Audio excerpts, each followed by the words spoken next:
talk about some of what I and my group do with online process monitoring, and that's specifically with using the technique of Raman spectroscopy, which in a broader sense has undergone quite a renaissance in terms of its transition from being something that used to be very specialist driven and localized to the laboratory to being a viable technique for automated use and process monitoring where it doesn't need to be babysat. And so with that, I'm going to talk about 3 examples of where this technique is being used in different areas associated with nuclear materials processing.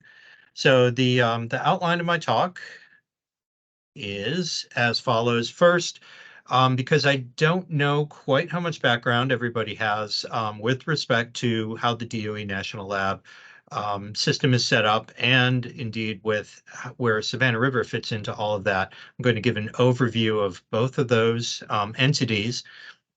I'll give a brief description of what I do overall with respect to online monitoring, and then go into those 3 examples of the use of Raman spectroscopy for process monitoring at Savannah River, which include monitoring of the dissolution of nuclear fuels, analysis of tritiated gases, and then a new cross-laboratory initiative which involves monitoring of nuclear material separations. And the work for that latter bit does include Pacific Northwest and a couple other national labs. So to launch right into it, the Department of Energy has numerous laboratories, both inside what's the nominal national laboratory environment, and then facilities that are associated with the National Nuclear Security Agency. So you can see over on the left is a nice little map of all the different national labs. And of course, Savannah River is down here in South Carolina.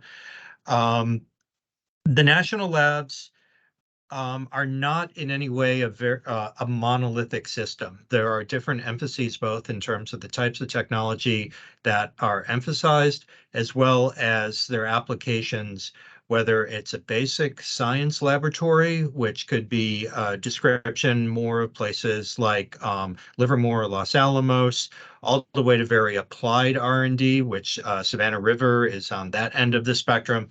And you get places like PNNL that do considerable research in both.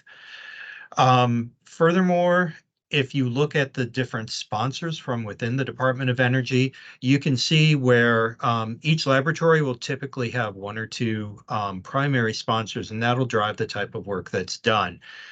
So for example, at Savannah River, out of these 4 program offices that I've highlighted at the bottom, our primary program office sponsor is the Department of Environmental Management.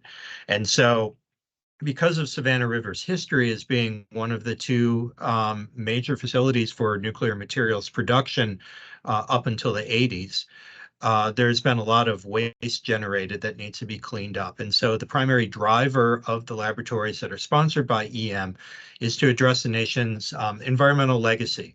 The emphasis was mainly on producing materials and not thinking very much about what would happen to the waste that was associated with it.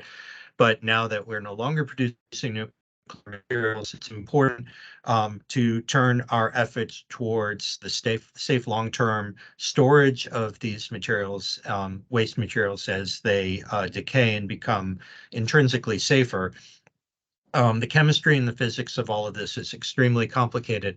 And so this is a very active research effort, both at Savannah River site and at the Hanford site, which is the production facility associated with PNNL.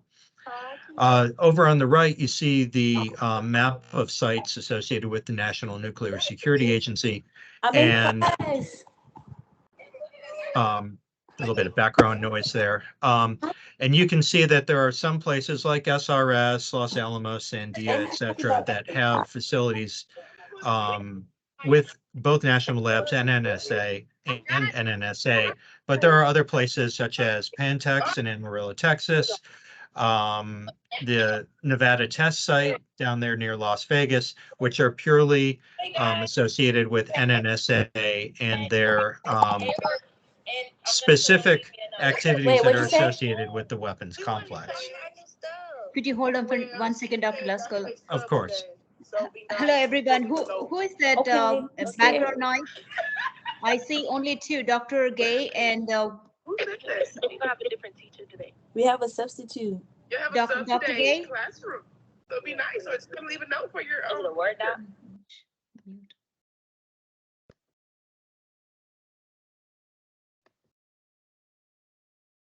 Okay, I muted whoever that was.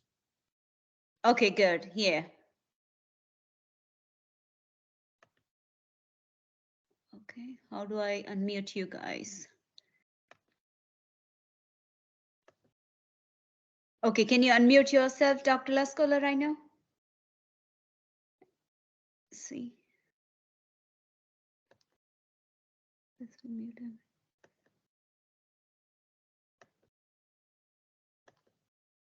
Okay, can you unmute yourself? I don't know, I pressed something that. Dr. Gujula, it was not me. Oh, it's not you, then who? Okay, I've gone ahead and I had to break out of my sharing in order to find It was Okay. find it. So let me just go ahead, reshare. Okay, and good. get Perfect. that Yeah, thank you so slideshow much. going. Sorry about that. Yeah, no problem. I just had to figure out where I was. All righty. So where was I?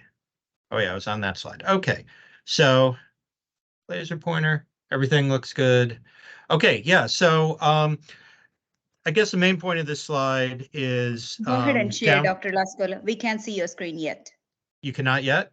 Nope. Oh, all right. Let me Start sharing. let's try this one more time. Share. I can see his screen though. Yeah, we're getting there. All righty, there we go. I'm just gonna do it like this. Okay, so everything good now?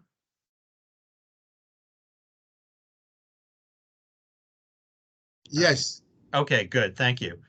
All right, so this setup is true of all the national laboratories, though of course some of the names will change. The lab is actually run not by the DOE itself, but by a contractor, and in this case, we are owned by or run by Battelle, which is a big engineering firm out of Ohio, and they administer a number of laboratories. But at each of those laboratories, they set up an individual entity that's a partnership with different regional universities. And you can see the ones listed in the Southeast that are fairly close to us. And I just wanted to mention it because it's a great structure to facilitate collaboration between universities and the government scientists and help leverage the expertise that our different organizations have to further our research aims. And so while that's something that takes place at kind of a corporate administrative level, it does also highlight the interest that the laboratory has to work with different academic partners. And that's something very similar to what the PARTS program is experiencing in its partnership with both SRNL and PNNL. Okay, this is a little out of date, but the point of this, before spending too much time on it, is that the laboratory is growing substantially. We've got a mandate to increase our size and our portfolio by at least 50% over the next few years. And that involves having a substantial investment in the number of postdoctoral researchers that we have, setting up joint appointments with different faculty, and setting up both undergraduate and graduate internships, which would not be just for the summer, but could also be during the academic year. And so I would encourage all the students, if you're not already tuned in to different programs like MSIPP or the SULI program, to seek out internships. That we do accept students both at the undergraduate and the graduate level. And that's a great opportunity to see how things work in the national lab and get a sense of the variety of projects that are being undertaken.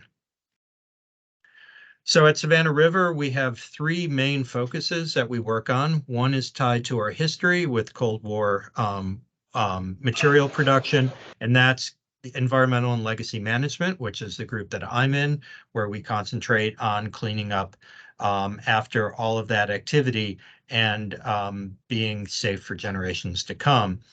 Another big thrust of ours is related to our support of the National Nuclear Security Agency, and that's in the efforts of national security and proliferation detection. And then science and energy security. The site has a strong background in hydrogen processing, in particular through our tritium production facilities. And we've leveraged that expertise into looking at different types of alternative fuels, whether they be hydrogen based or different types of battery-based materials. So we have different groups that in some cases specialize in one of those for a kind of a centrally organized analytical type group.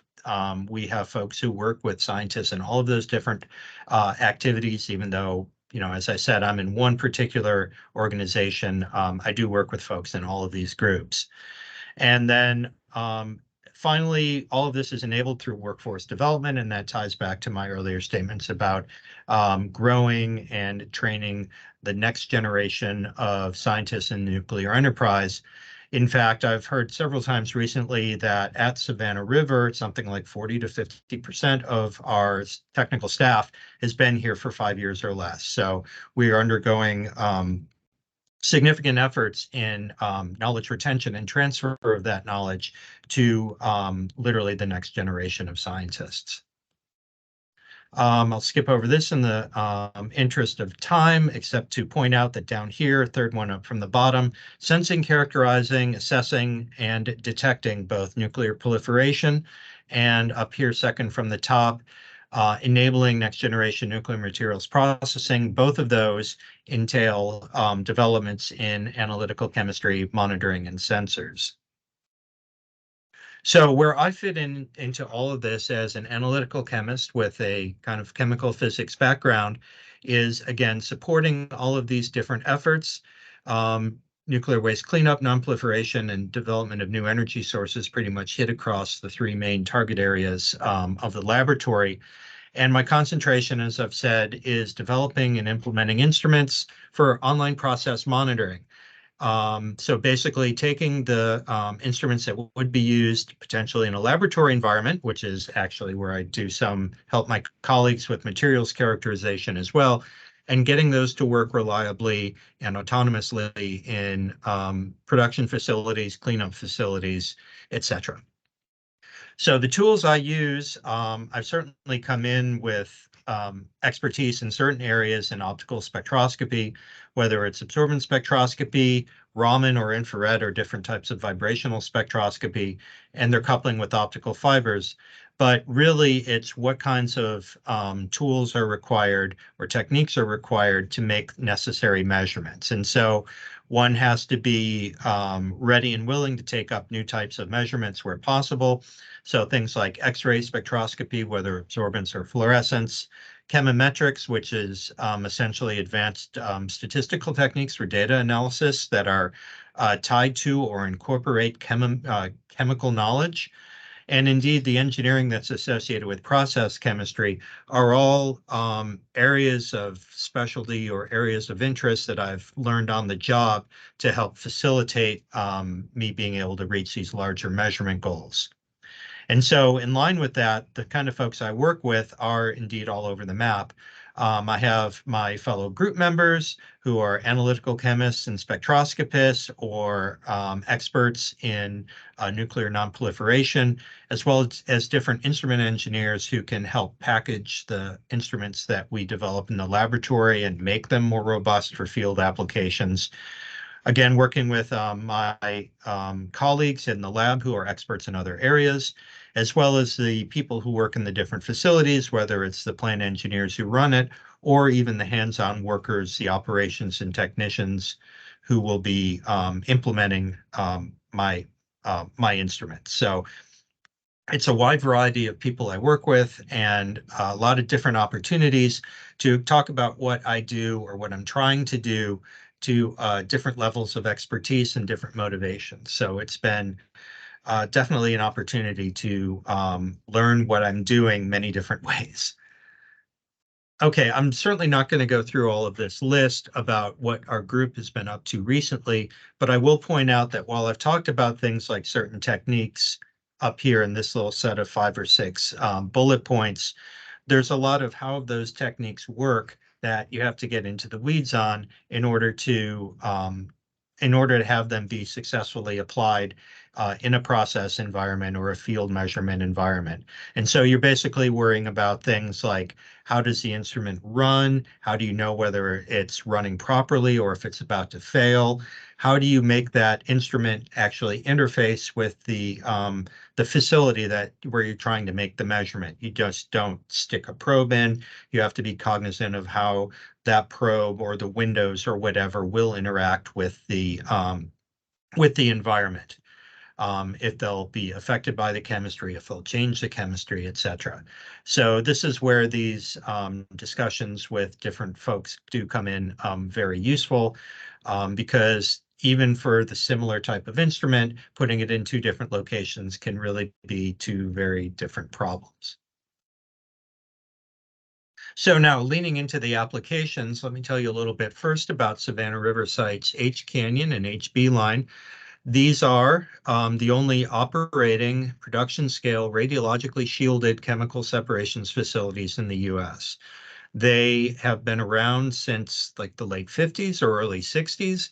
They were originally tasked with separating out actinides, uranium, plutonium, neptunium from when they were being formed in reactors to more currently separating those materials out from the fuel elements, from weapons materials, etc., where they've been mixed with, say, different types of aluminum or stainless steel or whatever has been used to contain them. So in either case, though, the recovery of the actinides is based on a solution phase process where everything is dissolved up, and then it's subjected to a very complicated selective partitioning between different aqueous and organic phases, where these phases have had different additives that will be very preferential for one type of actinide over others. This is called the Purex process. And if you look at this facility and you kind of squint down and look at the size of the little cars parked underneath it or next to it, you get a sense of just how massive this facility is and just how many steps of separation would be involved to get a very effective and clean, pure streams of the different actinides separated from each other and from all the other stuff that they came into this facility with. So you can break down that process into a few different very large steps. I've mentioned the dissolution, then you have the separation, then there's subsequent purification of both the uranium and how you disposition it for either long-term storage or reuse. And then in the HB line facility, which is the taller thing here in the back, there has been further purification of plutonium or neptunium and taking it out of the solution phase and making a solid oxide that can be subsequently used for other purposes. So what I'm going to talk about first is concentrating on the dissolution of these materials, and which all takes place in the H Canyon facility. And so the idea is to make this dissolution more effective and efficient. And so if you look, we'll start off in the middle here, where you've got all of these different long and skinny fuel rod types that come from different sources, whether it's academic reactors like MIT or Missouri, or the production of medical products like this one that's third from the right. They're all long and skinny for criticality purposes. And they are dissolved up in nitric acid in a very specialized well, where you can see these long, skinny, inserts that these fuel elements fit very neatly into. And you can probably make out here down at the bottom, there's a bunch of holes. So this entire dissolver, this entire well, which you can see a nice picture of a spare well that's stored outside the facility over here on the left, this is all filled up with nitric acid, which fills in through these holes and starts chewing away at these fuel elements once the nitric acid is heated up and you've added a suitable catalyst. Over here on the right, I've shown what is a different type of fuel element, but it's essentially the same idea.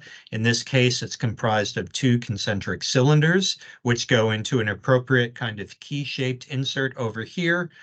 One thing that I'll point out on this picture, which was taken with a closed circuit camera, that this little crossbar over here that they're holding onto the fuel element with a remotely operated crane is going to be an important element of tracking the dissolution of all of these things for reasons that I'll explain later on. But I just want to have you see that to get a sense of how small that is compared to the rest of the fuel elements. So, so the idea here is because these wells are closed systems, after everything is introduced and the inserts are lowered in, the top is bolted on, and then everything is heated up. There's no way to put in a submersible camera to go look at what's going on, and besides which, these solutions are very very acidic. They're very dark due to the dissolution of all the surrounding materials. You couldn't see much anyway. Is there an indirect way that we could track the rate of dissolution and the completion of dissolution of these materials that would allow them to stop heating the solution for as long as they do now? It would also potentially make them aware of whether the dissolution is somehow incomplete. And that's important because when they finish dissolving one or several of these fuel elements in what's called a charge, they let everything cool down and take the lid back off. Then they introduce another set of fuel elements into the same solution. And they do this 3 to 5 times, depending on which process you're looking at. But the thing is, if they try and introduce a fuel element where there is undissolved material still in there, it just won't fit. And then they have to go lift everything out, close it up, run it for another period of time. And that adds many hours to the dissolution process. So they would like to avoid that as much as possible. So why would we care about using Raman spectroscopy to do this? And to answer that question, this is my brief introduction to Raman spectroscopy. Which is a physical consequence of the interaction of light with molecules. So if you look over here on the left, I've got a very simple molecule that is being irradiated with light of a single frequency. And like an antenna that you're driving at a certain frequency, this little molecular antenna, if you will generate or re-radiate light, most of which is at the same frequency where it's being driven. But there are essentially sidebands or other colors or frequencies of light that this little antenna will radiate. For a physical antenna, that's associated with the limitations on the size or the length of the antenna.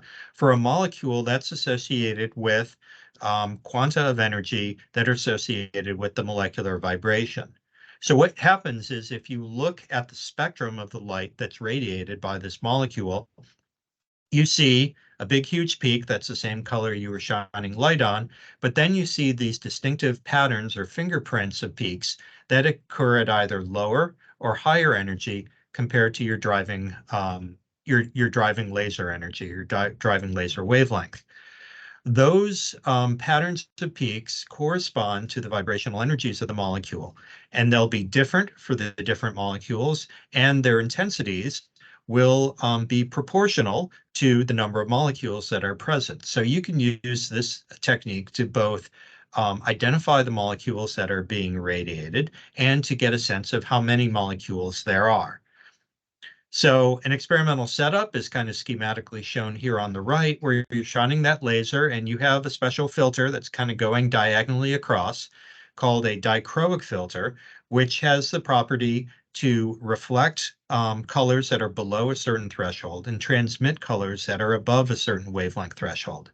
So this laser light gets reflected by this mirror, goes through some kind of a focusing element onto your sample. The Raman scattering that comes back out in this direction passes through this dichroic filter and it goes into some kind of a spectrometer and is detected.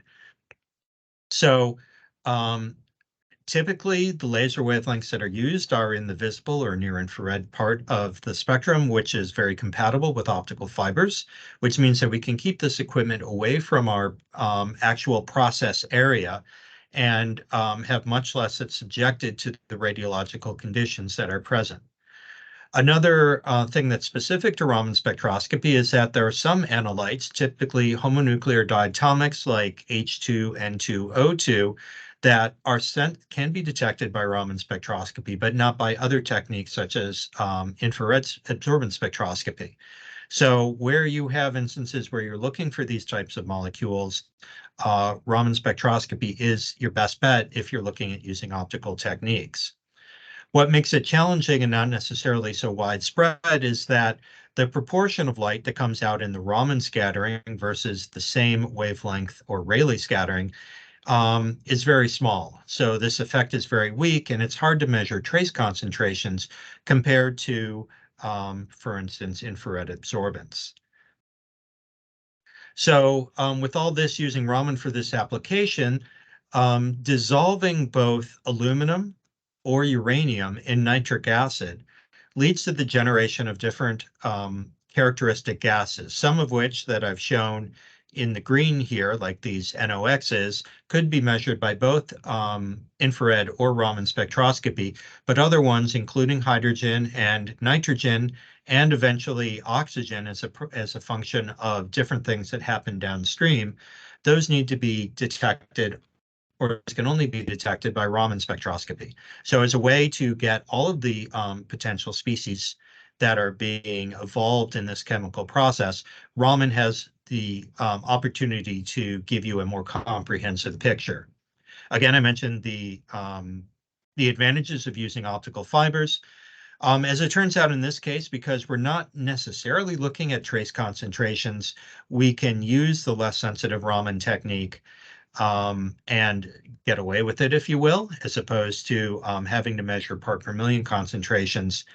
And furthermore, because the chemical flow sheets, these different processes have been vetted in the laboratory, and we've been able to track those studies using Raman spectroscopy, we knew that we would be able to do this, translate this to a process environment.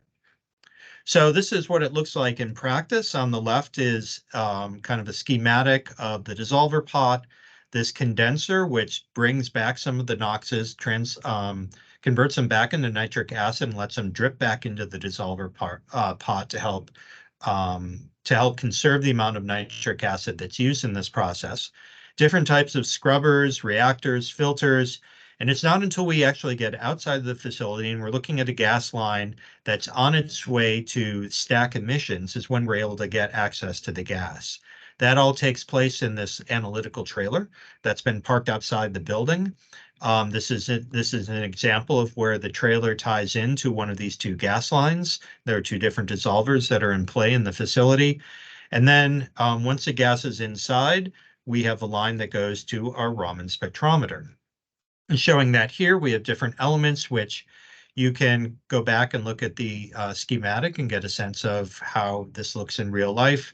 Lasers are very small, handheld practically, as opposed to very large lasers that were used previously. We do a lot of fiber coupling, so instead of having light coming out in free space, we have it going into an optical fiber. All of those filters actually take place right in here. I guess actually the laser comes in this way, goes off the mirror, gets focused into this little gas cell. The amount of light that comes back up gets put into this fiber, goes into the spectrometer right here, is refracted into different colors, and then lands on the detector, and you get your sample. And the rest of this is just to pull gas out of the line inside the trailer and make sure it exchanges well in the gas cell. So if you're operating in a facility or in less controlled conditions, you have to worry about all sorts of different interactions with the process or with your environment. And this is just one example of the type of thing that we worry about to make sure that our measurement is consistent over a long period of time. As it turns out, either the laser or the spectrometer, or possibly both, will drift with temperature. And so while we do have air conditioners inside this trailer, they don't necessarily keep up with the heat of the South Carolina summer. And you can see, depending on the temperature during the day, it'll get hotter or colder, or hotter and colder, and you'll get some kind of drift in the position of a signal. In this case, the appearance of a peak that's associated with nitrogen. So the way that we turn those peaks into concentrations basically involves assuming that the nitrogen peak is going to come at a certain position. And if we don't do some kind of correction, we see in this black curve here that the overlap between the expected and the actual position of the peak that we measure goes all over the place. And if we're looking in this case over these 5 days, just looking at straight up air, where we don't expect the nitrogen concentration to change, we see that our measurement is less than reliable, to be nice about it. But if we do real-time corrections where we know that this is that peak and we know it's supposed to appear at a certain spot, we make those corrections, we can get very stable measurements of nitrogen. And we can apply those corrections to the other elements that or molecules that we're trying to measure and get similar confidence that we're making the measurements correctly over extended periods of time. So to cut to the chase about what we've been able to measure so far, what you can see in figure 1 here is that we can track the full dissolution of one of these sets of fuel elements. Starting at a beginning time, we see just background, nothing has happened, but as they put things in, add a catalyst and make it hot, you can see very large emissions of NO2, up to like 5 or 6%. And then it starts to go back down as you're consuming the fuel. What's interesting is that in terms of them being able to determine whether or not the dissolution is completed, we're not really looking at this bulk amount of emission. We're looking down here in the weeds. And we hop over to the next slide, where we're down at 0.1% or even less. And we're looking at this very tail end of the distribution, where this 5-inch probe means that when they had stopped dissolving and went ahead and essentially stuck in a calibrated yardstick to find out how far down they could insert it into these wells, they found that there was about 5 inches of material left, which was a little bit more than what they really wanted to do. So they had to go close everything up and do this extended dissolution, as I described before, and heat it some more. When they finally did that after a number of hours and probed again, they found that they were below their threshold. So you look at those kinds of curves and say, how can we turn those into getting some kind of quantitative estimate of how much material is still left in the tank? And so we've gone through different types of analyses based on chemometric analysis of the data, where we're looking not just at the absolute values, but also at the rates of dissolution. And we were able to get a rough quantitation for the number of charges over this one batch of material of how of some kind of correlation between what we're measuring through the Raman spectroscopy and what they would measure afterwards with the probe. And so it's certainly not perfect, but if you're looking at wondering whether you're above or below a certain threshold, you don't necessarily need to have like 1% or 2% accuracy. You just need to know that you've gotten below or above a certain threshold. And so there is rough correlation here. I don't think that we can necessarily say this is quite as good as we want to do. But in fact, we have just started, again, analyzing new sets of dissolutions with our equipment. And over the course of the next few months, we'll be able to refine this analysis. So I'll move on to the second topic that we're going to talk about the use of Raman spectroscopy for, and that's going to the other end of the periodic table and looking at optical detection of tritiated gases. And this is associated, there we go, this is associated with our tritium production facilities on site, where tritium is recovered from triggers for different weapons, and it needs to be purified to separate it from its decay product of helium-3. And so in order to keep track of all of the different purifications and separation processes and making sure that other impurities associated with water or methane exchange hasn't taken place or has been cleaned up, there's an extended process at the site, and most of those samples have historically been sent to very highly specialized mass spectrometers that are able to resolve the differences between, for example, the tritium atom and helium-3 or deuterium-2 molecule and helium-4. But those highly specialized instruments are getting very old, are not necessarily supported by the vendor because there aren't really too many places that need that particular type of performance.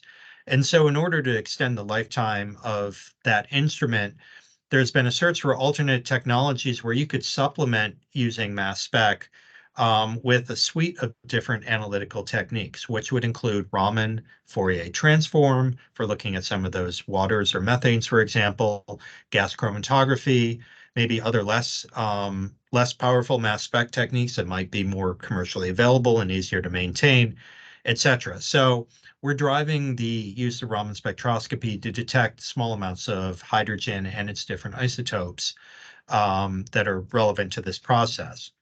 But as it turns out, doing this type of measurement is also very useful for support of the types of hydrogen fuels that would be fed into fusion reactors, where you're going to need high isotopic purity of the hydrogen or very well characterized hydrogen isotopic mixtures in order to get the types of reactions that you need to sustain a fusion power reactor. So there's a lot of interest in pursuing Raman spectroscopy as one of the suite of tools that would be used in that process as well.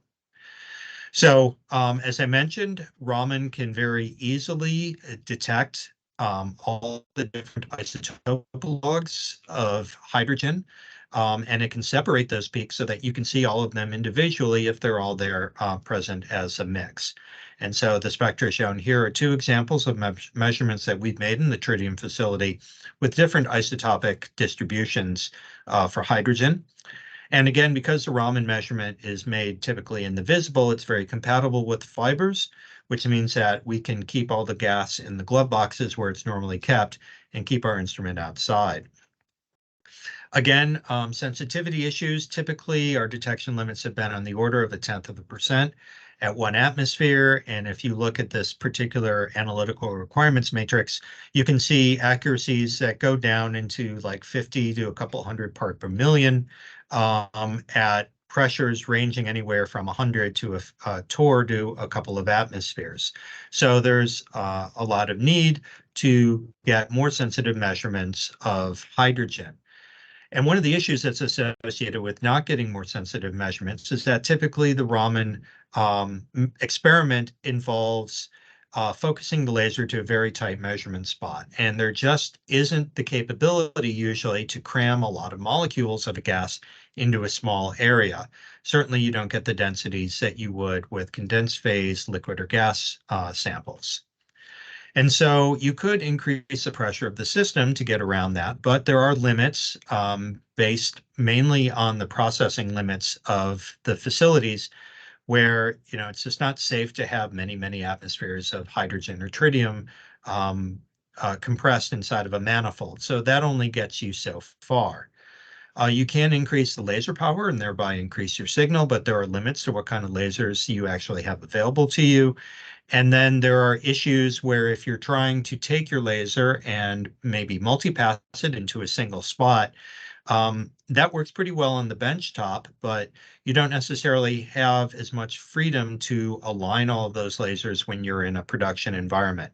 And as an example of that, what I'm showing up here on the top is a probe that I've tried to use in one of our tritium production facilities where there's a mirror inside the laser's coming in from the left. It goes through this little gas cell, reflects off a mirror and gets bounced back for an extra go at the volume inside of this cell. This mirror got out of alignment and it's been practically impossible to get back into alignment. So basically this works as a single probe. So it works, but it's limited. What we are doing in our group to try to address this is to, instead of concentrating on increasing the laser power through multipassing, we're looking at improving the collection of the Raman scattering.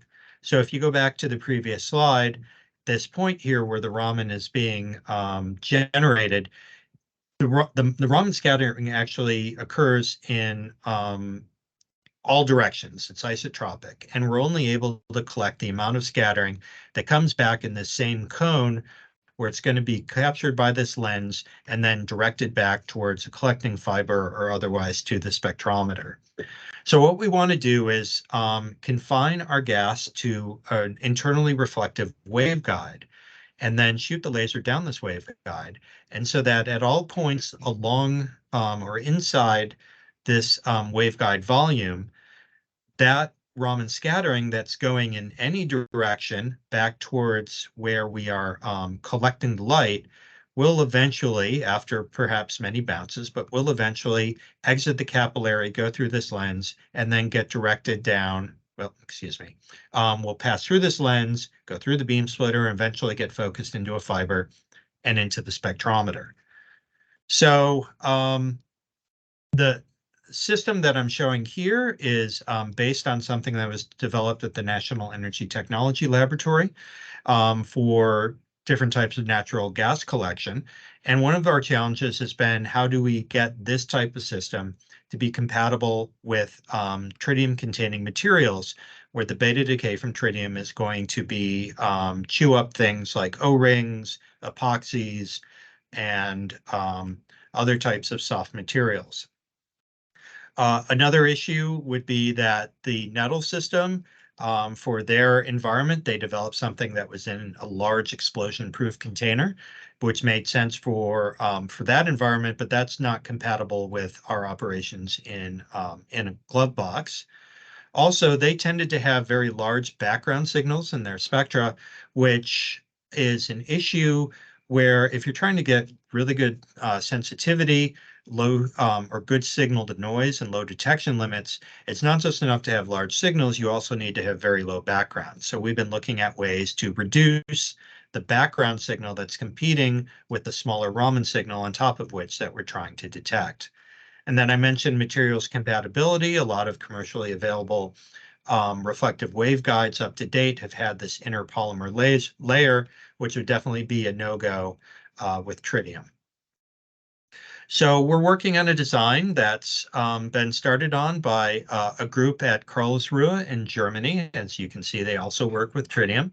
And the idea is to take a very long focal length lens and shoot it down the waveguide in such a way that you're not bouncing the laser light down the waveguide. You're just trying to, in fact, have it avoid interactions with the reflective surface in the middle. And the purpose of that, and in combination with this cap that has a very precisely drilled hole in the center, is to avoid the material interactions with either the laser interactions with either the material inside the capillary or with this front-facing edge of the capillary. And that reduces the background signal substantially. Then we go ahead and capture the Raman emission that's coming back out, goes through some kind of a filter, gets focused into a fiber, and goes into the spectrometer. And you can see that implementation, at least on a benchtop scale right here, where the laser goes through this long focal length fiber, gets bounced in, reflected into a waveguide, et cetera, et cetera. The light comes out of here and goes to a spectrometer. So after some false starts and the usual research about how best to implement this, we have achieved some pretty good success, and especially in comparison with what's been done in Karlsruhe. We've been able to measure not just the vibrational signals associated with oxygen, nitrogen, and water, but also looked at these rotational bands and at the nitrogen 14, nitrogen 15 isotopolog of N2 with similar sensitivities to what's been done previously. And as a measure of sensitivity, CO2 has a couple of lines out here next to the oxygen line, and that is present at about 400 ppm. So we're starting to get within range of the types of detection limits for hydrogen that we want to get. So this is continuing work, of course, and we're looking at moving towards how do we implement this into a glove box environment? How do we make sure things stay aligned? How do we package them? And we've got several ideas for that, including making a much more compact optical arrangement where the laser beam will go around the outside with a lens not really shown in this picture. I think the lens would be about here to get that long focal length in and going through our waveguide. And then we can package all of this up, implement some kind of remote control using this, this camera to look at the laser coming through here and show how the laser is going to be continually centered or centerable on the waveguide itself. Okay, this is just the last couple of slides, so hopefully I won't run out of time. I did want to touch on one other application of Raman spectroscopy, and that's going back to H-Canyon type applications, but more specifically looking at the Purex process and how the different actinides are separated from each other. This is part of a large multi-lab project called Athena, which involves us, PNNL, Idaho, and Argonne National Labs, and looking at this entire process of getting nuclear fuels of one type or another, how you make them ready for dissolution, dissolving them, doing the extractions, and doing all of that purification. So all of the HB line, H area processing, for example, how do we maintain that knowledge? How do we understand from a non-proliferation point of view how other countries or entities might do it themselves? Not necessarily in the optimized way that we do it in the Department of Energy. And passing on that information to the next generation of scientists and engineers. And so this little Venn diagram shows many of the different types of knowledge sets that are involved in this, not just monitoring, but also data science, computational modeling, and process engineering. So our part of this is, of course, modeling and how it works with all of these different aspects.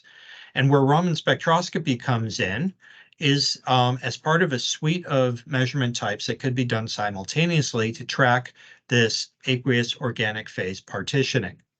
And so as it turns out, where much of the historical use of online process monitoring, including a lot that was done at Savannah River, has concentrated on UV-Vis spectroscopy, where you get very characteristic signals for uranium and plutonium. It turns out that the process control also involves knowing things like the concentration of nitric acid, different oxidation states of the actinides, etc. And so it really takes a combination of UV-Vis and near-infrared absorbance spectroscopies, as well as Raman spectroscopies to track all of those things. In particular, Raman spectroscopy can track nitric acid through the very strong nitrate band, and it can do it at concentrations ranging from, say, 0.01 to 0.02 molar up to 0.4 molar or higher. It can also track the water band associated with the aqueous phase, and it can tell you something about the different complexants and the different molecules that are used for the organic phase. And you can look at some of the differences in the complexation that occur there as well. It also turns out that for some concentrations of uranium, if they're particularly low, UV-Vis absorbance is not necessarily very strong, but the Raman spectroscopy might be more sensitive. So it can supplement or expand the range of uranium concentration measurements that might be made by absorbance techniques. So Savannah River is developing in transferring its capabilities with Raman spectroscopy to look at these types of materials. But to give credit where credit is due, the leaders in this are Pacific Northwest, and this is just one example of a paper that's been put out for that. If you look up Amanda Lyons or Sam Bryan, they're the leaders of that group, and they've been prolific in different types of optical spectroscopies applied to this type of process. So if this is a topic that interests you and you want to learn more, that is a group that would be well worth your reading, as well, of course, as looking up stuff that's come out of our group. So with that, I think I've hit an hour, which is probably enough good time to stop. And I'm happy to stick around and answer any kind of questions that you all have. So thanks for your attention, and thanks for listening.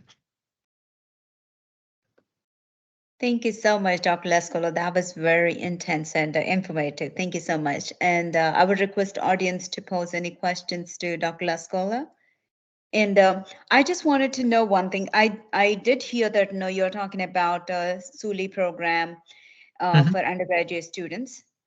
Let's say that if a faculty member wants to work in your lab, or they not necessarily spend the whole entire summer, but if they want to just get the training for that particular equipment or instrumentation, do you have any facility at DOE in your lab?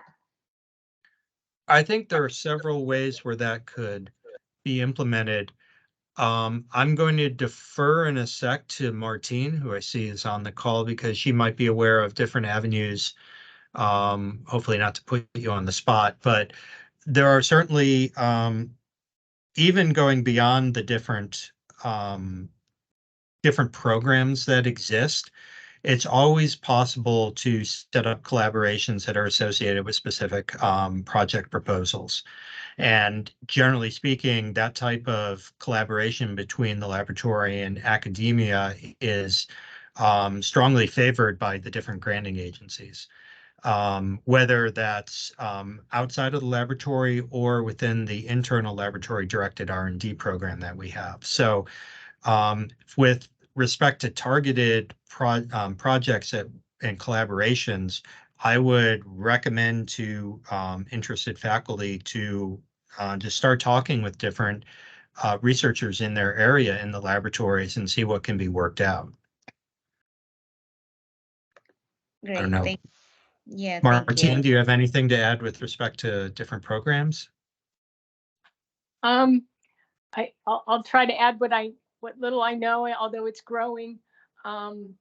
We have professors that have joint appointments at the lab, and unless they have a contract to work at the lab where they're actually paid on that contract, they can't do any hands-on. But there's a push to change how visiting faculty or joint faculty can come and work at the lab in a easier manner with hands-on. So that's one of the developments. So oftentimes there needs to be some kind of contract, and that contract covers what the researcher's doing and it's through their university. Yeah. So I think that's best I can answer. Is that what you all are looking for? Yes, somewhat. Yes. There is another, there was a consortium visit that was organized this summer by one of the other senior scientists in the lab, which involved different universities. I think Fisk might have even been involved, but it was more like a Tennessee-based consortium. But I know that part of that person's remit is to help develop those types of interactions. So I think offline, if we want to continue this conversation, I could definitely get you in touch with that person, and we can see what types of opportunities, or even just like a joint getting together and it's like, hey, here's what we do, just like a structured way where people could explore potential avenues and then build on collaborations from there and make it a little less random in terms of how you find out where you might have common interests. Sure, thank you very much. And now I would request any of the students or faculty members, if they have any questions related to Dr. Lascolo's talk.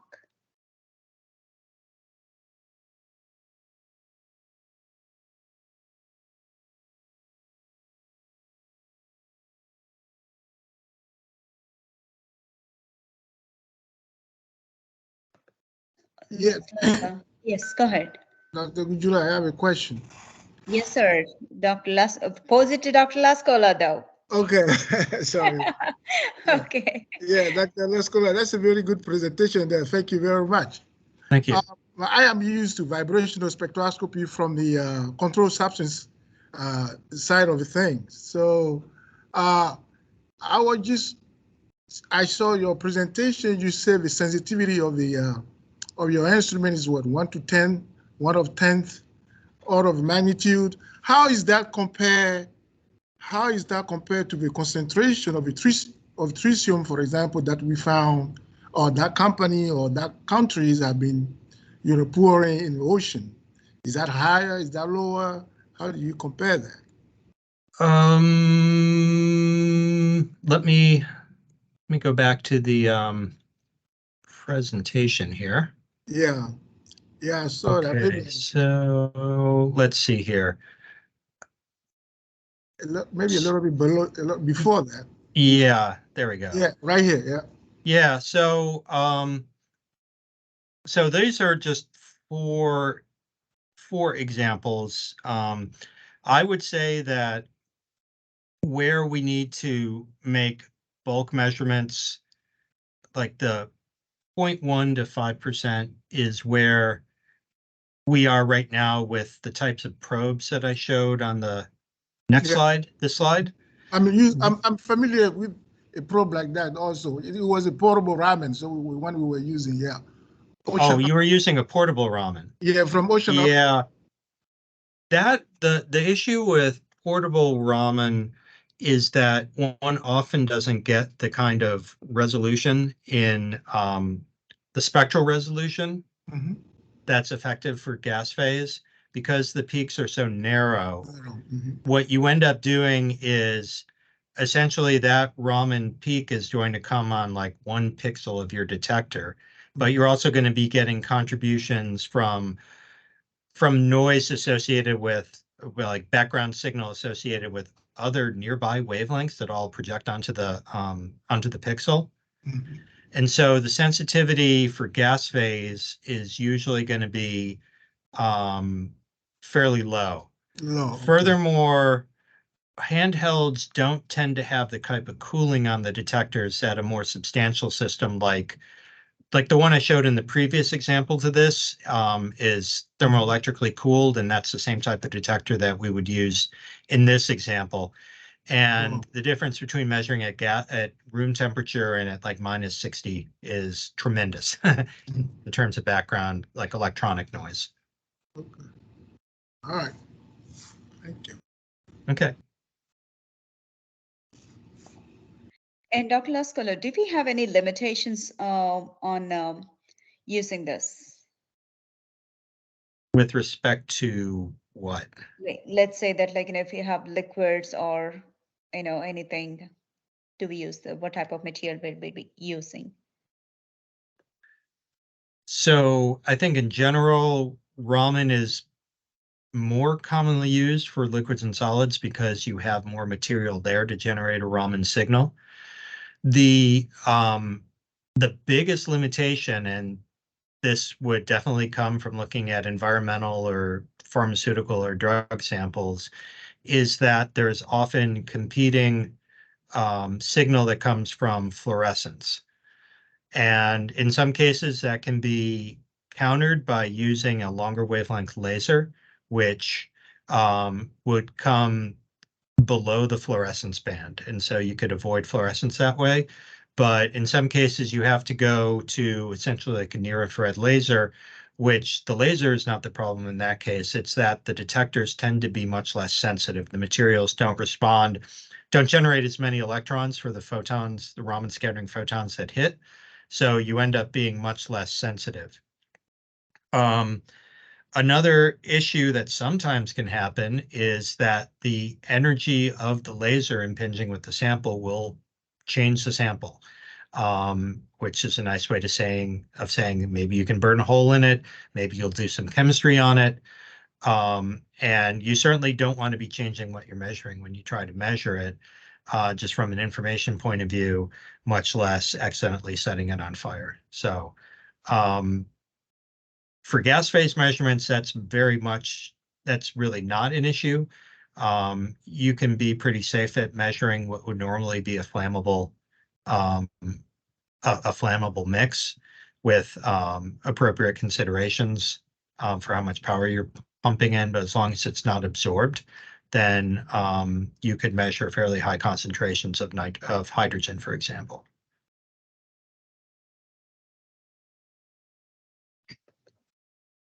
Okay, yeah, thank you. And let's say that if any of our colleagues join here would like to send your email directly, would you like to provide an email address in the chat? Yeah, sure. I will do that. Because actually 2 or 3 of our faculty members are working in the same field as you are actually. Okay, great. So they might be interested in collaborating with you. So do we have any further questions for Dr. Lascola?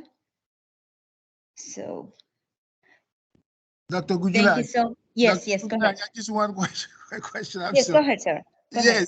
Yes, yeah, Doctor. So the question is, the few rad that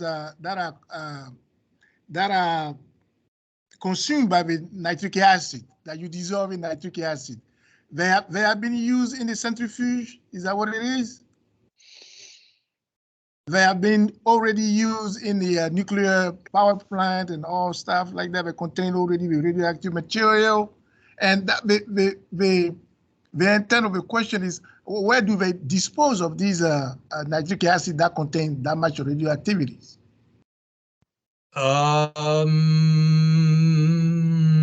Sorry, I don't. Okay, yeah, I'm trying to think if I really know the answer to that. I don't know that it's necessarily like, hidden knowledge. So the process I described involves more than just the separations of the actinides themselves.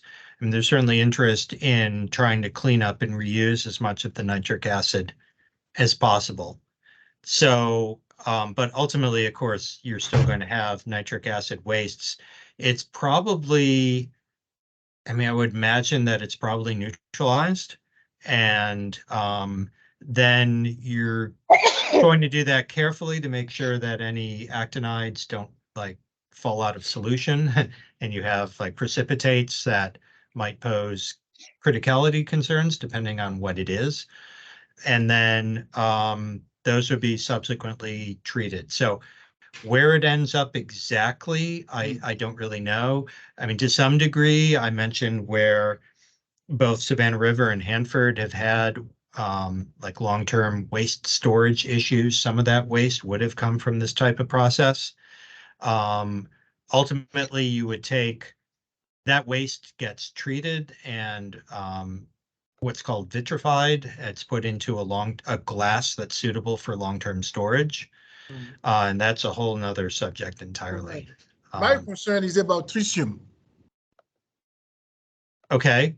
Yes. So then how do they, because usually they are disposed of in the ocean. For example, if you look at Fukushima power plant in Japan, that's where all the hoopla is about, because they put that in the ocean. So what is the amount that's acceptable, For example, I don't know the answer to that question. I'm sorry to say. Okay, all right. I mean, I can just very generally say that the site used to have monitorable amounts of tritium that would eventually find its way through the water table. But my understanding is that between reduction of activities and more cognizance of of that issue, introduction of different remediating processes, whether they're like bioremediation or an engineering remediation, that tritium is much better contained than it was previously. Okay. But I couldn't quantitate anything for you, unfortunately. Thank you very much. I'm done. Okay, thank you very much, Dr. Lascola, for your time. And I will share your email address with some of my colleagues for further contact. And thank you so much. All right. Well, thank you for the opportunity. I enjoyed it. Thank you, sir. Bye-bye. Have a good day. All right. Bye-bye.